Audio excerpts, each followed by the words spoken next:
now we got our exterior walls all laid out. Now that our exterior walls are all square, it's going to be real easy to lay out our interior walls. I'll show you how I've laid out this closet, and also how I dealt with measuring stud heights and dealing with the different changes in the studs or the basement ceiling height that you're going to have as you progress through your project.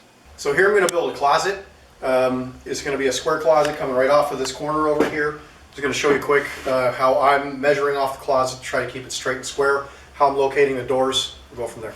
So this closet, and when I'm laying out most of my other walls, I'm not so fixed to the particular size or locations of the walls.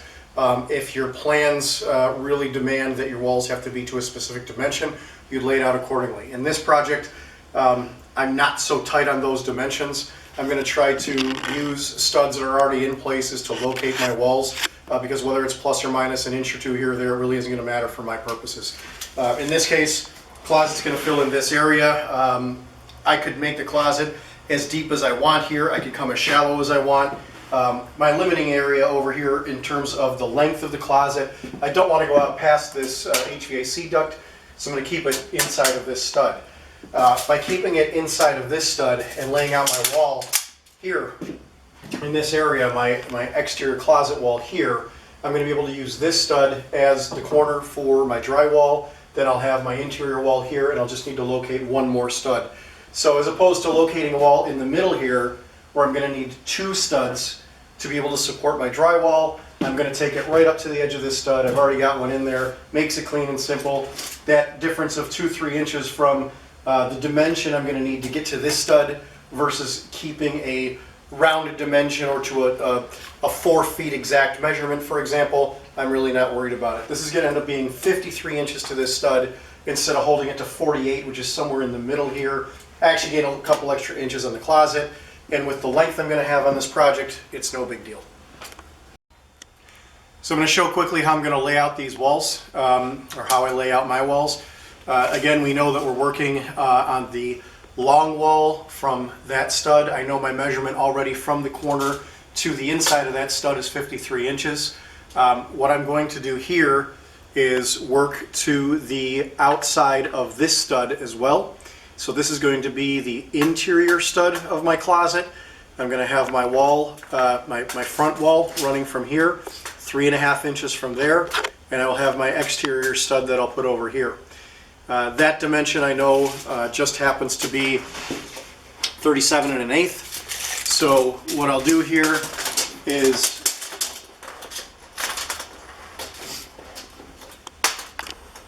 lay out from that stud there, and I've already got the line on the wall, so just showing you what I'm doing.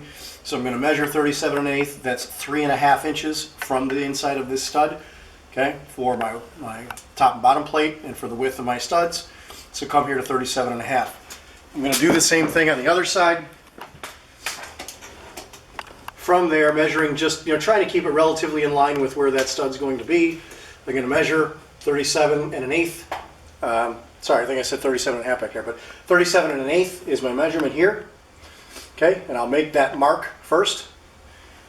Then I'm going to come from the mark that I already have on that wall, and I know that I need 53.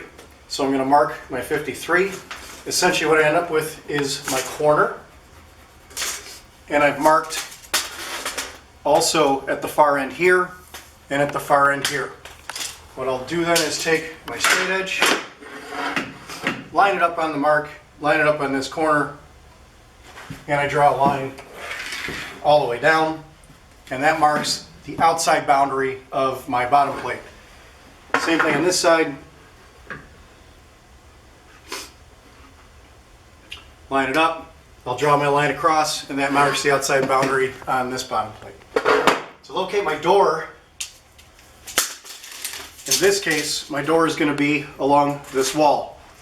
To locate where I want my door, I'm actually going to want the door centered to make it a nice, clean, even look. I know that this dimension is 53, so I'll start with half of 53 to find the center line of this wall, which is 26 1/2 inches. Come over here. Mark my center line. Usually I put a CL to mark center line. That way I know what I'm referring to in the future. And in this case I'm going to want a 24-inch door, which is more than enough for closet access. So I'm going to line up. It doesn't really matter which mark. For me, it's easy. I'm just going to line up to the closest foot mark. Okay. Actually, I'm going to use a 28-inch door in this case. So I'm going to line up on my center line from here. It just gives me a good, easy reference point. And I know to go 28-inch door, I'm going to need half of that on each side. So I'm going to need 14 inches on each side of my center line. So I'm going to come 12, 13, 14, mark my door location there. 12, 13, 14, mark my location there. I'm going to write door. Then I just know that that mark is for my door opening. Same thing over here, door. And then plus an additional inch for my rough opening. So if I take it 1 extra inch from there, this will be my rough opening mark. Same thing, rough opening. Now I know when I'm measuring for my bottom plate exactly where I need to measure to. So now I know for my bottom plate, I'm going to come to my rough opening.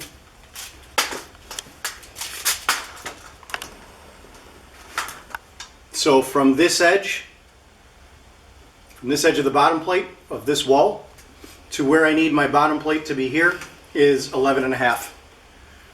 And because I've made my door opening in the center of the wall, this should also be 11.5.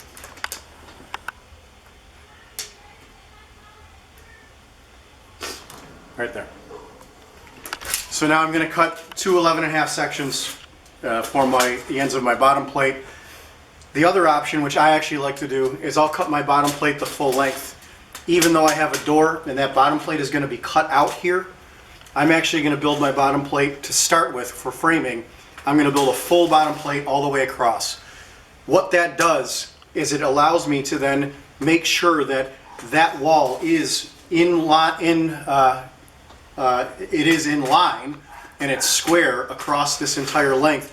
And my framing, even though I'm going to end here and here for the rough opening of my door, it's keeping that location in place so I don't have two small half walls that can potentially wobble on me or mislocate relative to each other. Okay?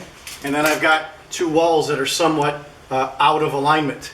So by building a full bottom plate across, keeps everything in alignment, keeps my studs exactly in alignment, and when I'm done, I'm going to cut the rest of that bottom plate out. So here's another small closet that I built, and you can see what I've done here with the bottom plate. Here I've actually built a full bottom plate across.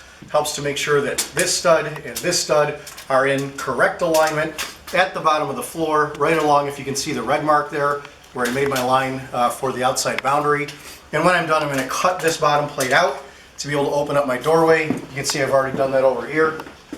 On this wall, again, I built this actually with a full bottom plate, and because during this project I'm walking through here all the time, once I had my wall fixed to the floor on this side and on this side, I then came back and cut out this bottom plate, and that's what all the doorways are going to look like. So when we're done building this closet over here, that's the process we're going to go through. So I've got my pieces here cut to use as my top and bottom plates for my walls for the closet, and actually you're going to notice here that one is actually cut shorter. The reason that this one's cut shorter is because this is my top plate. Actually, if you look above, I've got two pipes running above, which is going to cut across where my top plate is. So in this case, I've cut my top plate to be short of where those pipes will run. The two pipes are going to run in here, and as I build my wall, I'm going to build a cross piece underneath it. It'll give me enough clearance for where my pipes are going to go. We'll cover that later. So now I know that I'm going to have a full stud here between the bottom and the top plate, another full stud between the bottom and the top plate. Over here, I'm going to have a stud that comes up a little bit short because, again, I need to keep this clearance for those two pipes. So when I'm building my wall, I have my full stud, this stud is going to come up just to about this height right here, which means I'm going to have a full stud width of clearance to clear those pipes that are up above. The pipes are going to be running essentially in line with this top plate. I'm going to build another plate. I'll use this as an example. I'm going to build another plate here underneath, which I haven't cut yet. Okay, and then that stud will be going from this bottom plate up to this cross piece. So now we're going to be ready to take measurements for our studs.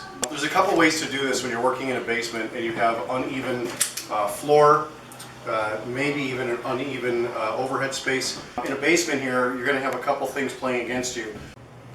So now we've measured and cut all our studs, measured from the 2 plates up to the joists. You can see now I've got with my 2 joists and the studs, I'm going to be right at the height that I need for each of these to slide this wall, you know, right underneath the end of those studs.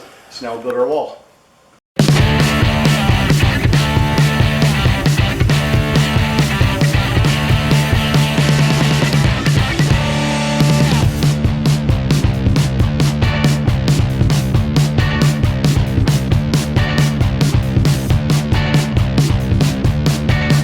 So here's our finished closet that we've now framed in. You can see we've got both sides done. On this side here we've got our doorway, we've got our king stud and the jack stud and a header. Now we're in a basement, and again this is not load bearing down here, so doubling up on a header, even using studs on 16s, it's not necessary, but I like to place my studs on 16s. The cost is not substantially more. Plus, if I'm ever going to do anything down here or change anything, add things to the walls, add shelving, whatever, it's nice to have studs on every 16. Hanging televisions or anything else like that. Studs on 16, everything that you're going to do or add to your home is pretty much based on that. You can see up here where I've now added the fill-in top plate here. So we've got our stud cut, 1 stud width short, and then our top plate on top of that, and transitioned underneath here, and that gives us our channel for these pipes to run across. Finally, we've got our wall studs built in here, and we've got a place now to finish our drywall on all sides. This side, and of course the same on the other sides. So now you can see how the framing of this closet ends up at the end of the day. And then you can see here I've also hung the door on the closet, and I'll deal with how we hang doors and also electrical and things like that in other videos in this series later on.